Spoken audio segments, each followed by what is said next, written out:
Bonjour, bonsoir à tous, vous qui regardez les vidéos, que ce soit le jour ou la nuit, ici DVD Pro Catch.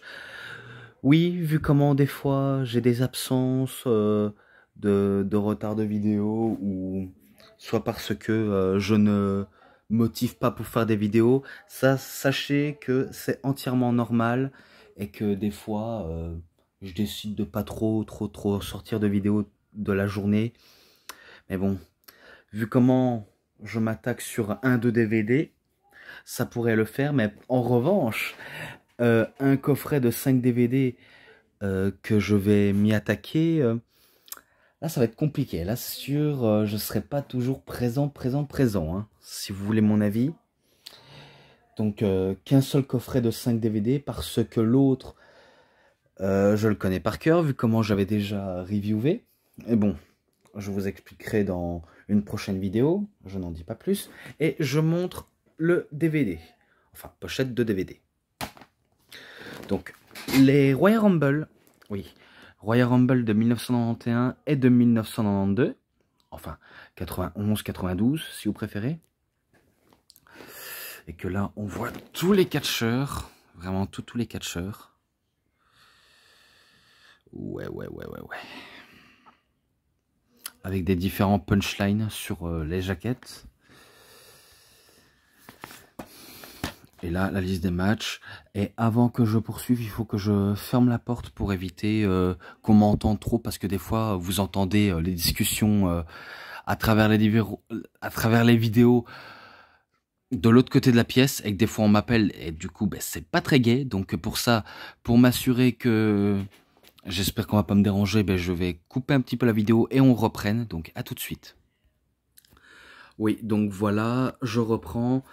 Et que je m'attaque directement à celui de 1991 de Royal Rumble, mais je vais m'attaquer sur un match qui ne figure même pas sur la liste de la liste du DVD.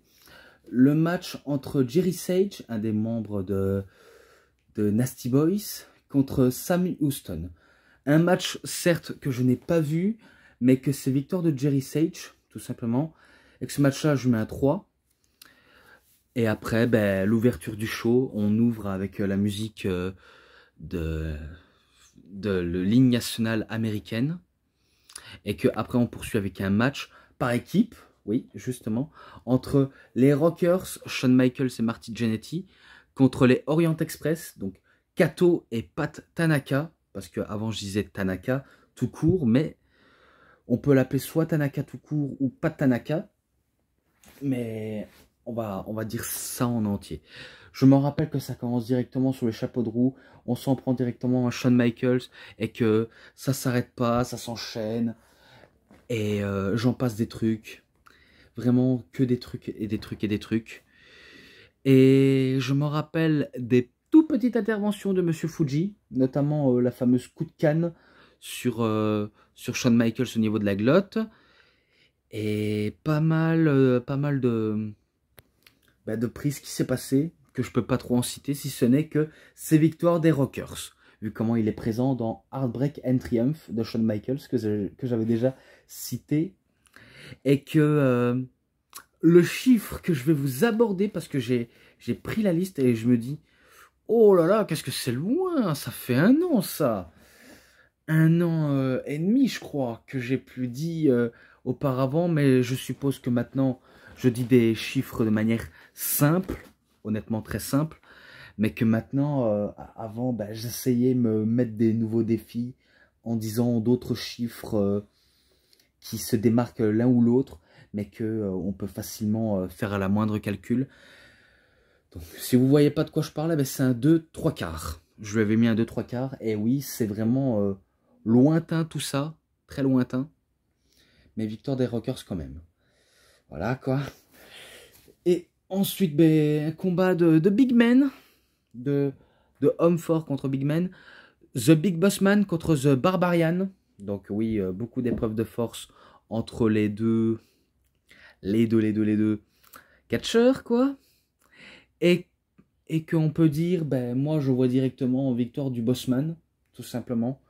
Même si Barbarian aurait pu remporter le match de n'importe quelle façon, mais c'est le Big Boss Man. C'est le brave flic qui remporte face au vilain voleur, tout simplement. Et que ce match-là, 3,20. Après, il y avait pas mal de segments. Pas mal de segments. Par exemple, je me rappelle les segments avec la moitié des membres du public qui veulent voir une victoire du Warrior pour protéger la nation américaine. Vu comment on sait que Sergeant Slaughter s'est retourné contre les États-Unis pour l'Irak et qui s'est associé avec le colonel Mustafa. Ou un autre nom, je crois. Mais je pense que c'est colonel Mustafa. Pour éviter d'oublier. Ou ouais, parce que c'est vrai que des fois, la plupart des noms, des fois, j'arrive à les petiment retenir, même si petiment retenir, ça ne veut rien dire ce que je veux dire. Des fois, ça m'arrive de retenir des trucs, mais que de le citer une fois ou deux fois. Mais après ça, c'est chaud. C'est tellement chaud d'essayer de retenir. Et que, voilà, on veut que c'est une victoire de l'Américain. Et qu'il y avait aussi un segment avec Randy Savage en coulisses, donc un genre d'interview, qui lance un challenge à Ultimate Warrior, comme quoi que si jamais il remporte le match face au sergent, eh ben, il faudrait qu'il l'affronte pour le titre de la WWF.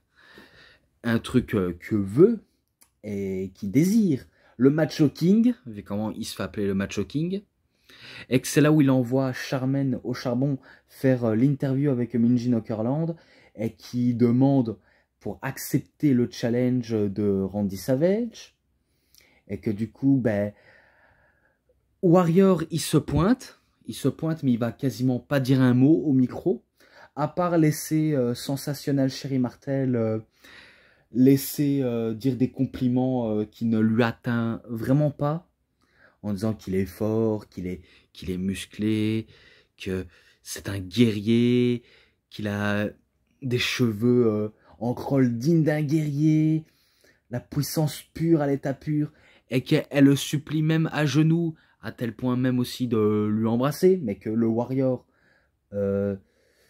il réagit mais il ne dit pas encore un mot, et que même si c'est un peu de la lèche-botte ou un peu de lèche-pompon, quoi, et ben, le Warrior capte très vite les avances de la dame, et qui lui dit, en agitant les mains comme ça, et qui lâche un gros « Non !»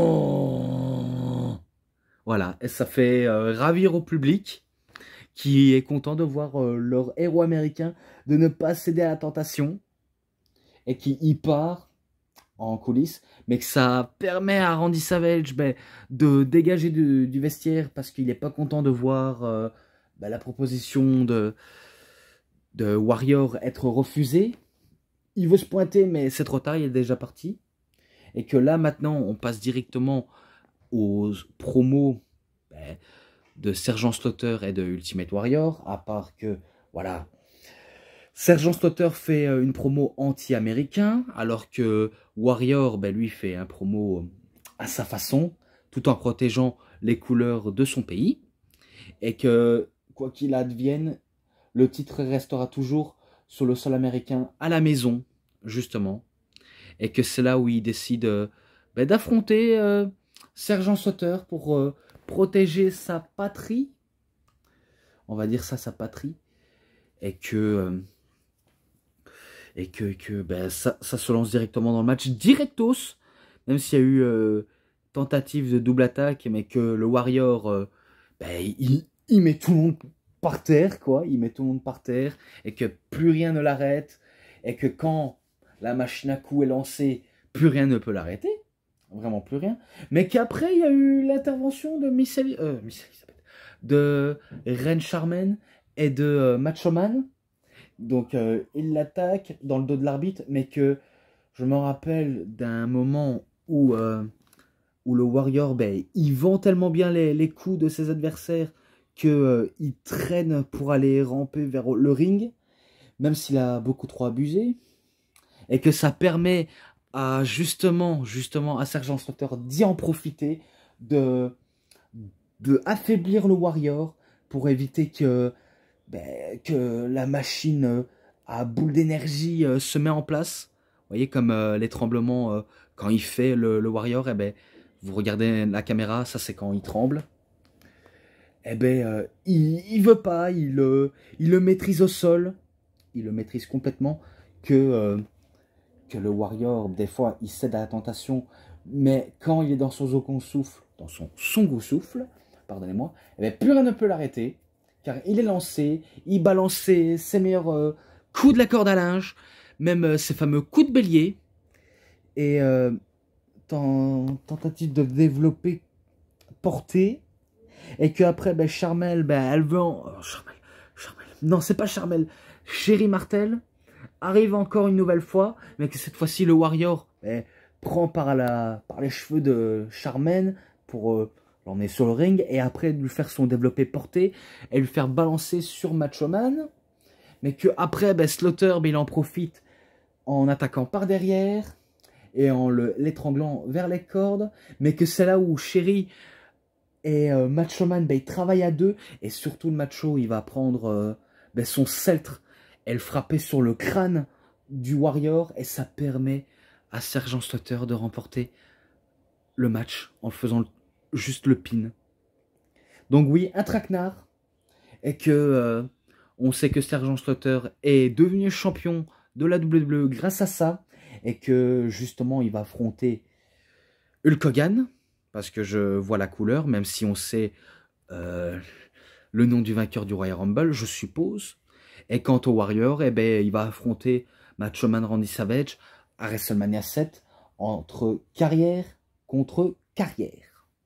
Tout simplement. Voilà comment est construite la rivalité. Et après ça, ben, un match qui n'est même pas présent dans le DVD, c'est The Mountain, le gendarme, Jacques Rougeau, qui affronte Conco Beware. Et que c'est victoire justement de Jacques Rougeau, parce que je décide de passer vite fait. 3,10, même si je ne l'ai pas vu. Et maintenant, ben, la famille Rhodes, père et fils, contre The Money Inc. Et pas Beer Money Inc., juste Money Inc. The Million Dollar Man, Ted DiBiase. Et The Bodyguard, donc le garde du corps, Virgil.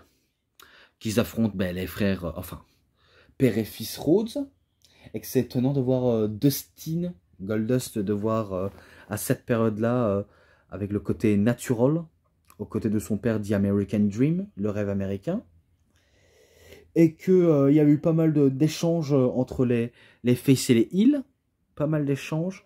Et que même si c'est Dusty qui a beaucoup pris cher, enfin Dustin et pas Dusty, il a beaucoup pris cher, et quand il fait le pin avec son... Enfin, il fait le tag avec son père, et ben là, son père, ben, il balance ses meilleurs coups de poing, et après son fameux Dusty Elbow, et que il le fait tourner en bourrique en le faisant passer d'un coin à l'autre, et que la première va passer, mais la deuxième, là, c'est sûr, il va se faire contrer, et bêtement, ben, il se fait avoir un simple petit paquet du Million Dollar Man, et qui remporte la victoire.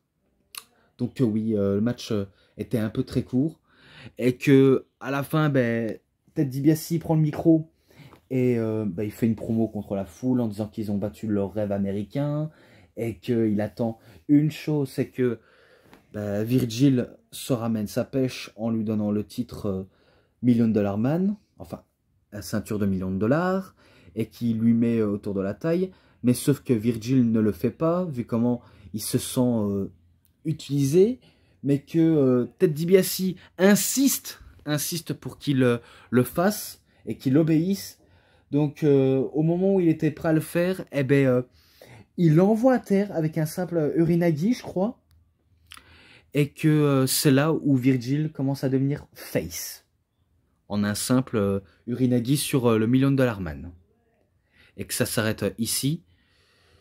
Et après, il y a eu des multiples promos pour le Rumble, notamment de Hulk Hogan, de Jake Roberts, je crois, de Rick Martel, et j'en passe des gens. Donc ce match par équipe, je lui mets... Ah merde, je l'ai peut-être pas mis. Ah si, je l'ai mis. 3,5, donc je lui mets un 3,5. Et maintenant, ben, le Royal Rumble, et je vais passer directement court. Donc les participants sont Hulk Hogan, Bret Hart, Dino Bravo, Greg The Hammer Valentine, Paul Roma, Texas Nonado, Kerry Von Erich, The Model Eric Martel, Saba Simba, The Bushwhacker Butch et Bushwhacker Luke, Jack the Snake Roberts, Hercule, The El Matador Tito Santana, The Undertaker, Jimmy Superfly Snuka, The British Bulldog Davey Boy Smith, Smash et Road Warrior Hawk et Road Warrior Animal, Shane Dean Douglas avec Crush, Axon Gene Duggan, Earthquake, Mr. Perfect Kurt Hennig, Aku, Jim The Idol Neidhart, Brian Knobbs, The Macho King Man, enfin moi je dis The Macho Man King, ou The King Macho Man, Randy Savage, Wardlord et Tuga Boat. Voilà. Et ben, parmi les participants, eh ben, ils ont été la plupart éliminés, sauf Hulk Hogan qui l'élimine en dernier, Earthquake. Donc il élimine Earthquake. Et c'est lui qui va affronter Sergent Slaughter au WrestleMania 7 pour le titre et pour sauver l'Amérique de l'Irak. Alors que la guerre froide et la guerre du Golfe se fait surgir. Et que on sait que le Slaughter, il a eu des menaces de mort suite à ça, suite à ce changement de gimmick. Alors que c'est juste une simple gimmick anti-américain, rien de bien méchant. Mais faut dire, les gens, ils le vivaient très très mal. Mais bon, de toute façon, ce match-là, c'est un 3,70 ou 70 si vous préférez. Et je poursuis maintenant de 1992 cette fois-ci. Voilà, donc je repoursuis. Alors, est-ce qu'il y a un match? Oui, un match qui ne fait pas partie de la carte. Donc, Chris Walker contre The Brooklyn Brawler.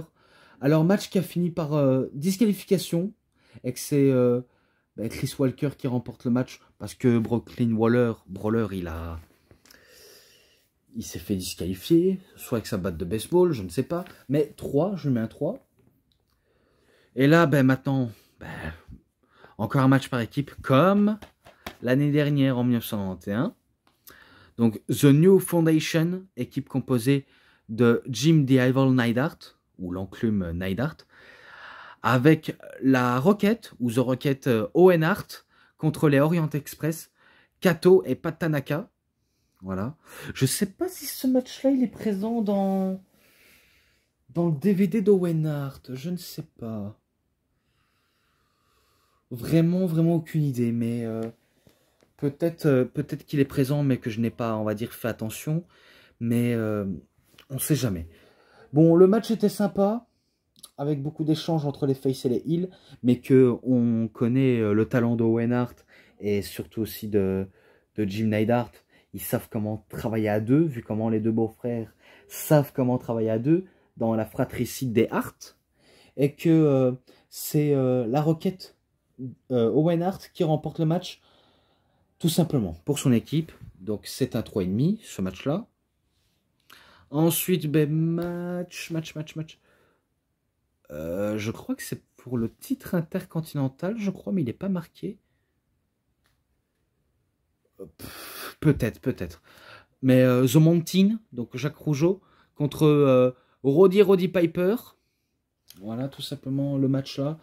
Et que le match, il n'y a pas trop grand chose à raconter, si ce n'est que les deux, on sait qu'ils ont un peu une grande gueule. Et que sous le ring, ça laisse des fois peu à désirer. Mais quand il y en a qui sont dedans, malgré que les gars sont pas très techniques, des fois on peut dire qu'il y a une excuse à tout ça, même s'il y en a qui s'en fichent complètement du côté beau catch ou du côté mauvais catch, du fait qu'ils sont là pour regarder du catch. C'est vrai que c'était d'une autre époque. Hein. Une autre époque, c'était différent. Mais que le match, je vais passer court, car c'est Roddy Piper qui bat The Mountain en le faisant une slipper. Donc, il lui fait la prise du sommeil et qu'il remporte le match et le titre par la même occasion. Et que le Mountain, lui, il avait remporté le titre intercontinental des mains de Bret Hart. Et que si je crois bien, justement, la rivalité était lancée entre Roddy Piper et Bret Hart. Donc pour le titre intercontinental. Je ne sais pas si j'ai dit des États-Unis ou intercontinental. Parce que des fois, je dis des trucs dans le vent, mais que je ne me rappelle pas forcément toujours. Mais bon, si vous avez un doute, c'est Intercontinental. D'accord? Donc ce match-là, bah pareil, 3,5, je lui mets un 3,5. Il n'était pas mauvais en soi. Ben maintenant, ben, 2 matchs par équipe, après, comme si on n'avait pas assez avec le match par équipe du début, de la soirée bien sûr.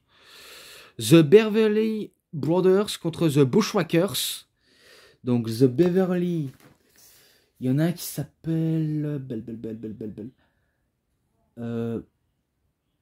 Bo Beverly et Blake Beverly. Alors que dans les Bushwhackers, c'est Butch et Luke. Alors Butch, c'est B-U-T-S-H. Et pas Butch comme Pete Dunne. Donc B-U-T-C-H. Mais là, c'est un S avec le H, quoi. Et que là, c'est Butch avec un C-H. Bref, j'essaie de donner des moindres détails possibles. Même si mes détails sont pas très évidents, je le reconnais. Pour un match où tout est parti, pas en vrille, mais dans du n'importe quoi possible des fois.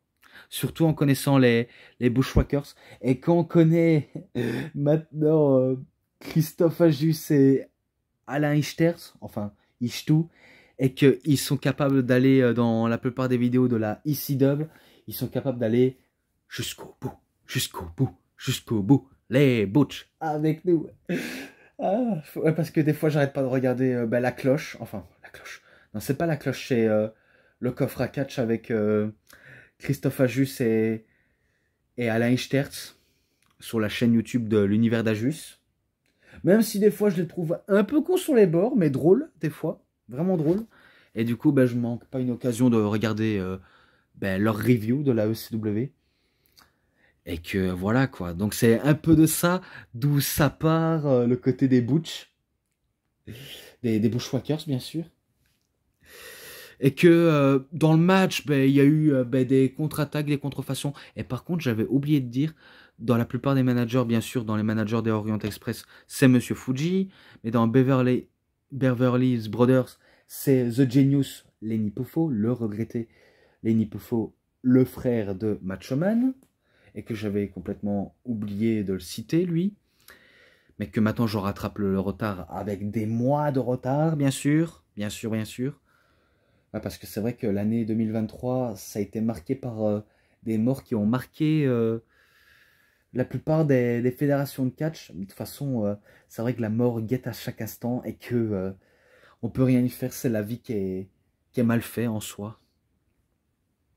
Et pareil pour un des Bushwhackers aussi, pour éviter que j'oublie certains.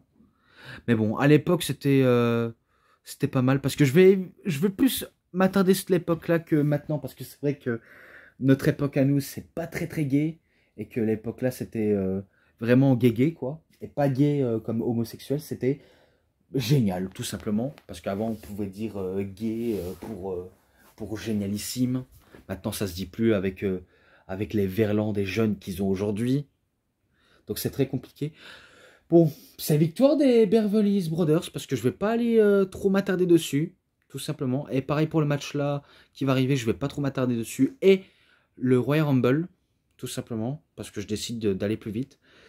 Donc voilà, c'est victoire parce qu'ils ont réussi à battre un des frères, Bushwhackers, quoi.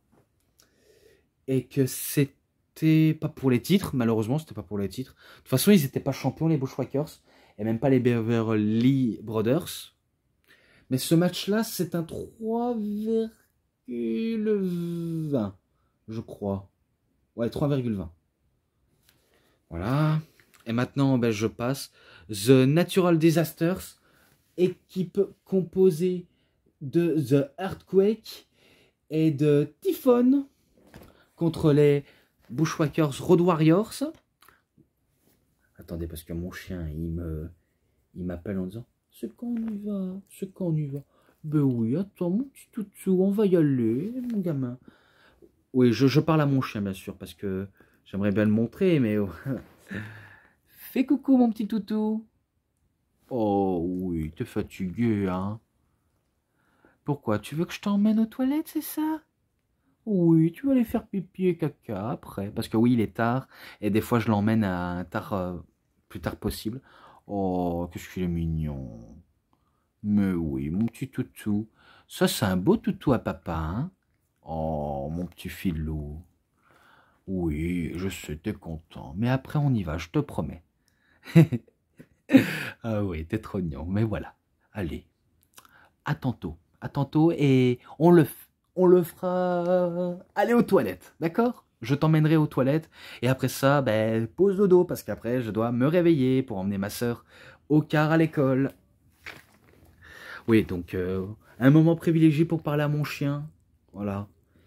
Hein, il est gentil. En plus, il me lèche bien. Il me lèche les mains parce qu'il est content. Bref, c'est un beau toutou. Oui, un très très beau toutou. Donc, voilà, comme j'avais cité l'équipe précédente et que ben, le match, ça a eu beaucoup de cafouilles, beaucoup de cafouillage, mais que après, ben, ça s'est lancé dans le rythme par équipe, même si perso, oui, je dis bien perso, j'aurais préféré une victoire des Road Warriors, enfin des Legion of Doom, j'aurais préféré des victoires à eux que The Natural Disasters, parce que c'est vrai, j'aime pas toujours trop les big men, que ce soit en grosseur ou en largeur. Pas parce que je n'aime pas les géants ni les gros. C'est pas la question de ça, c'est des fois, ils sont pas très très bons sur le ring. Faut dire, on les prend pour leur physique et pas pour leur capacité dans le ring. Alors que maintenant, peu importe le gabarit du gars et le physique des personnes aujourd'hui, ben, il y en a que c'est des véritables athlètes, malgré leur corpulence. Donc vous avez au moins compris ce que je voulais dire et que j'aurais préféré, comme j'ai dit, des victoires des Legion of Doom, mais ça s'est soldé par des comptes extérieurs, parce que je sais pas ce qui s'est passé.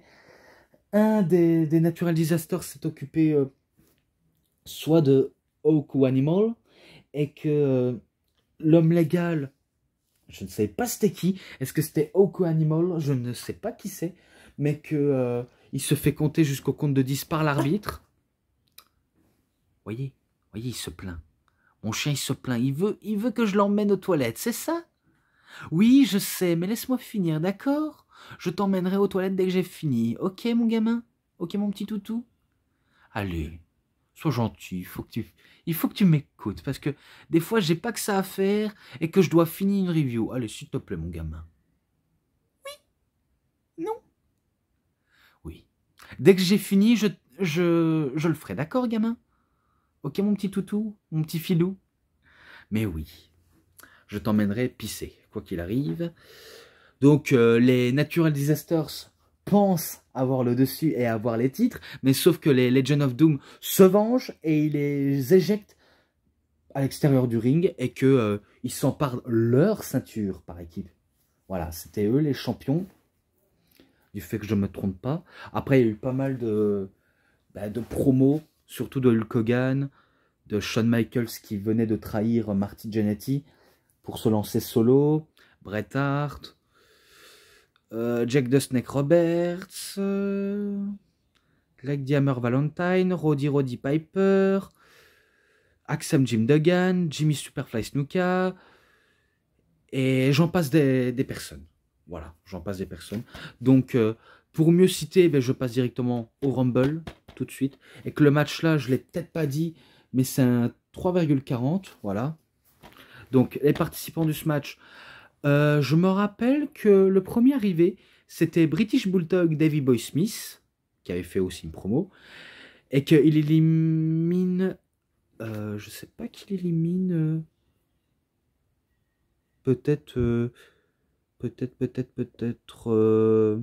The Barbarian, je ne sais pas. Et qu'en deuxième position, c'est Ric Flair, et que je vous l'ai peut-être pas dit, mais c'était pour le titre de la WWF qui était en jeu. Donc c'était le premier Royal Rumble où le titre WWF était en jeu. Et que de les voir s'affronter pour le titre dans un Rumble, c'est stylé. En tout cas, perso, c'est stylé. Donc, tous les catcheurs, vous voulez éliminer Ric Flair, mais que Ric Flair s'accroche justement à sa chance. Donc, on a Ric Flair, British Bulldog, Hulk Hogan, Sid Justice, The $1 Million Man, Ted DiBiase, Senior, Jerry Sage, Haku, Shawn Michaels, El Matador, Tito Santana, The Barbarian, The Texas Tornado, Kevin Von Erich, Repo Man, Greg Diamer Valentine, Nikolai Volkov, The Big Boss Man, Hercule, Roddy Piper, Jake the Snake Roberts, Axam Jim Duggan, The Erwin R. Schwister, donc Mike Rotundo, le père de Bray Wyatt, Jimmy The Superfly Snuka, The Undertaker, Macho Man Randy Savage, The Berserker, Virgil, Colonel Mustafa, Model Rick Martel, Skinner, Sergeant Slaughter et The Warlord, tout simplement. Et parmi les participants, personne ne va remporter le match, à part que je me rappelle du climax, tout simplement du climax. Il restait que Ric Flair, Hulk Hogan et Sid Justice. Et bien sûr, Sid Justice élimine Hulk Hogan, mais Ric Flair, il élimine Sid Justice avec l'aide de Hulk Hogan, et ça c'est un peu comportement de heel, personnellement. Mais voilà, c'est Ric Flair qui remporte le titre et le Royal Rumble par la même occasion, et qu'après il célèbre avec Bobby, Debray, Heenan et Mr. Perfect Kurt Hennig au vestiaire, comme quoi il est fier d'avoir remporté le titre, et qu'il est officiellement champion. Donc ce match-là, 3,80 que je l'avais mis. Et maintenant je termine vite. Donc les matchs et l'ensemble, 4,5. Et c'est tout pour cette review. Oui, directo, je termine ça. C'est tout pour cette review. C'était DVD Pro Catch. J'espère que ça vous aura énormément bien plu. Et si vous avez aimé cette vidéo, vous savez ce qu'il vous reste à faire. Likez la vidéo, commentez, partagez, abonnez-vous à ma chaîne et cliquez sur la petite cloche pour avoir plus des notifications et des prochaines vidéos. Et moi, je vous dis bonne journée, bonne soirée à tous. Au revoir tout le monde pour une prochaine vidéo. A plus à tous les fans de catch. Allez, bye bye tout le monde. Assez rapidement.